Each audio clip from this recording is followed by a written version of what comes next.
Sa Tala, nakikita mo na ang growth mo. Ramdam mo na rin. Mas malinaw na ang progress mo mula sa una mong loan. Makikita mo na rin ang current limit mo at ang posibleng loan amount increase sa susunod. O diba, mas malinaw at walang hulaan dahil kasangga mo ang Tala. Bawat on-time payment mo, yan ang growth. Kaya dapat ma-recognize ang streak mo. Para mas makita ang kabuuhang Tala journey mo, nandyan din ang loan history mo sa Grow with Tala. May successful Tala referral ka ba? Meron kang referral bonus.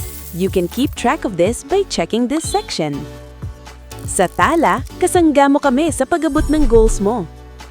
Kita mo na ang growth, ramdam mo pa.